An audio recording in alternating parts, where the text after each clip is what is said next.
When you say you took a time exposure, did you I just open the set lens the and time, leave or it. I just open the lens and leave it shoot on it the on sandbag. B, on ball? Yeah, I just leave it open. Put it on T and just click it open and leave it there.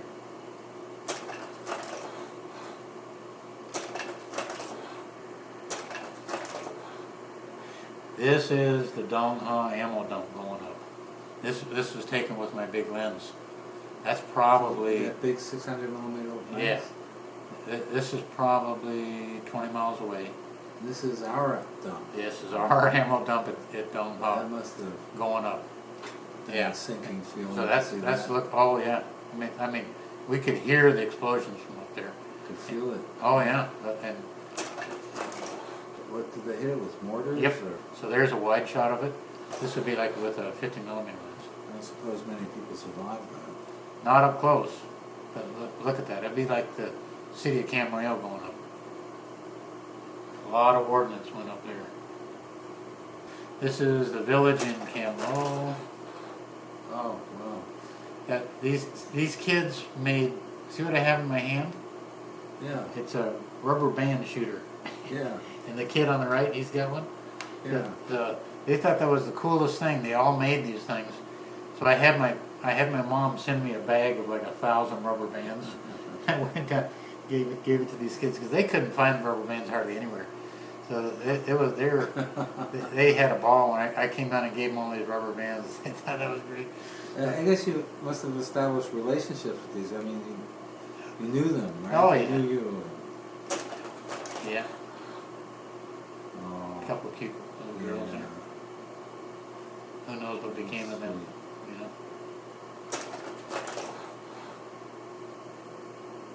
Just young kids. And you can see almost the sparkle in their eye. Yeah. They're just glad that we're there to keep them safe. You know, they're happy that we're there. It's the way they transport water. You know.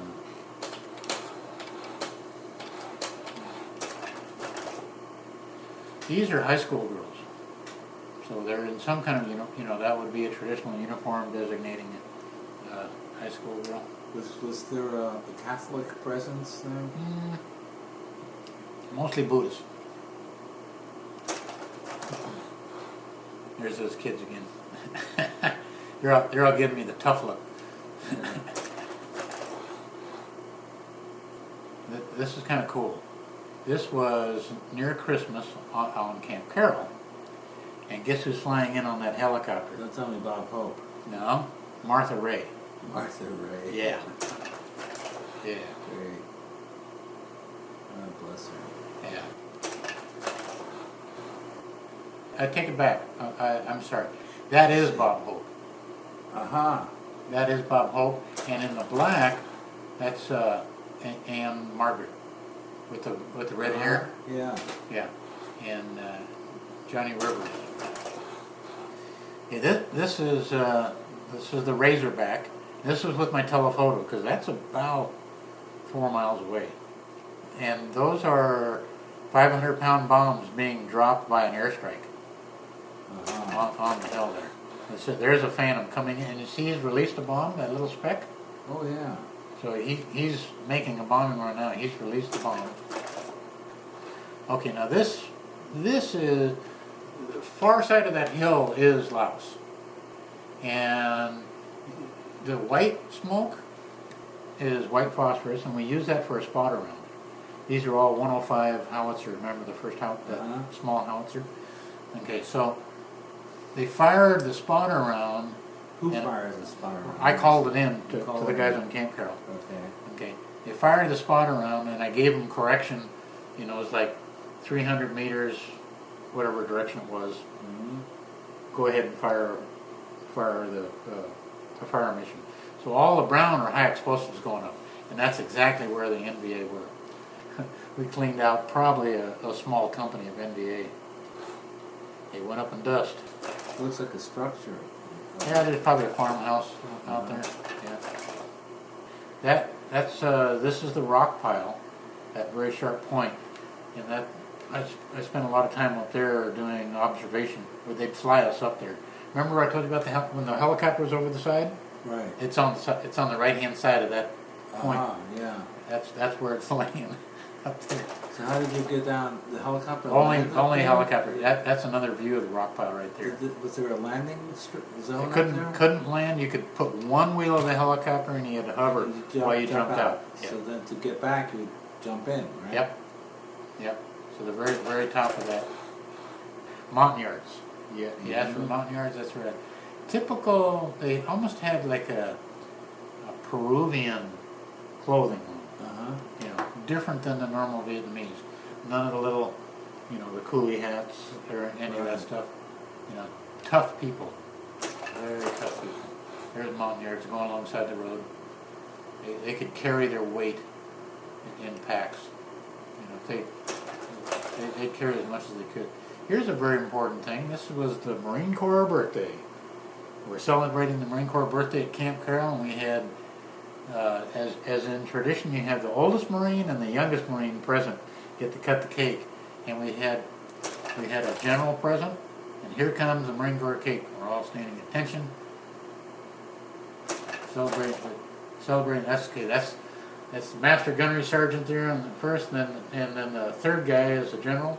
I think that's General Green, and then a colonel. I mean, we had all the rank of the 3rd Marine Regiment there. The guy in the foreground, the top sergeant, he was a crusty old top sergeant. He'd probably been in 40 years. And he and I became very, very good friends. Presenting the colors. We all got clean clothes on.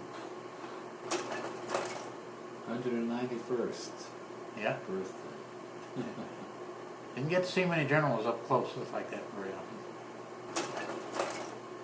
But you got to figure some guy in the mess tent made that whole thing up. It's very important, high priority. Okay, here I'm on patrol down in one of the villages. Oh, that's with all my hair. That's great.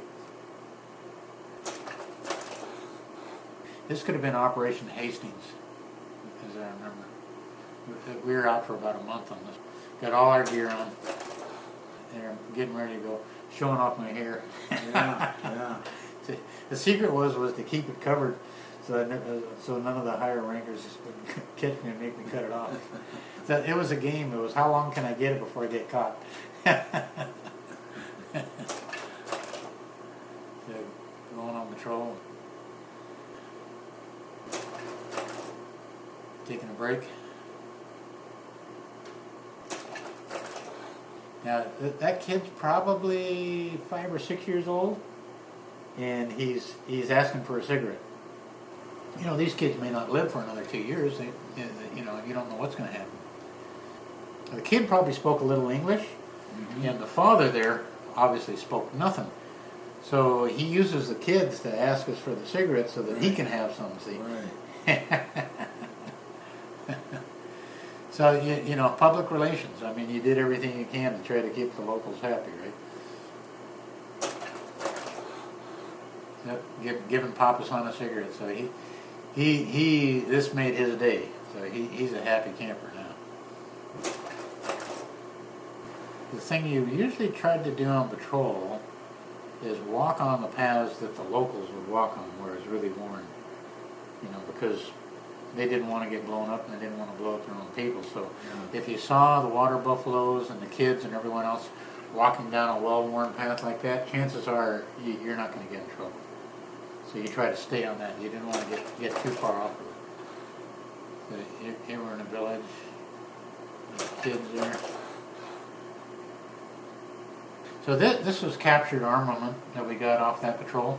That's a Chinese machine gun. Why is the bent? We bent it so they couldn't use it again. Oh, good. Put it between 2 rocks and bent the barrel. So this is a lot. This is what we captured on that patrol: AK-47s, some French rifles, mortars. The Vietnamese, the NVA were great diggers. You've probably seen things where they dig tunnels and things. So their most valuable tools are picks and shovels. And in that case, there's a handsaw, that thing bent in a U shape, Yeah. so they could cut trees and that kind of stuff, make timbers. So they even had a rocket launcher right by Just that pick. ingenious. Yeah, I mean that you know, you saw what we're armed with, right? This is what they're armed with, and they're doing a good job with it. So, food and rations and cans and stuff on the right hand side up top. You know, this is all stuff we brought back. We piled it all up there. That's a 100mm rocket, and you can see in the back of it. I think I showed you a piece of shrapnel that came off one of those rockets. Yeah. The tail of the rocket. Here's one that's exploded. And you can see the shrapnel bent back. Right. So in fact, that's where I guess it landed. So here, this one exploded one. These two were duds. We took the fuses out of those two. So that's what they would rain down on us. That's what we didn't want to.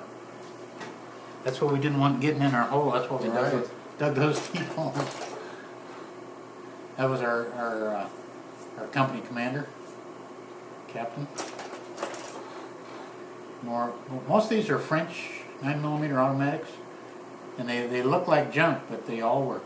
And there's a rocket launcher in the far end there that we captured. You know, I don't know if I'd want to even try to shoot one of those things.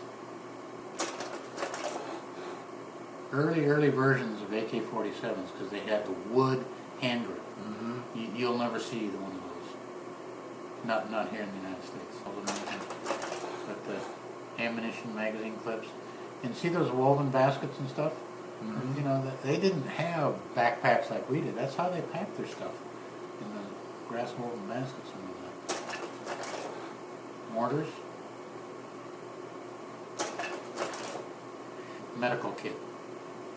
So they had some drugs, they had sutures, they had needles for sewing, and that was about it. Some bandages. In one of these medical kits, we found Johnson & Johnson bandages, and we found a handwritten note from Jane Fonda. She or her people were supplying the North Vietnamese with medical equipment. Must have loved her, huh? Oh, I still hate her. You know, but to me, you know, in the old days, she'd be a traitor. They'd take her out to shoot her. These are the markers on how they would mark the different areas for different. See, like there's 44 BN for battalion, 47. They would take a tin can and flatten it out and take a nail, and they go tick, tick, tick, tick, tick, tick, tick, tick, and they would write in the flattened tin can what they were. So and in the wood too, they would hammer it into the wood. Here's some captured NVA.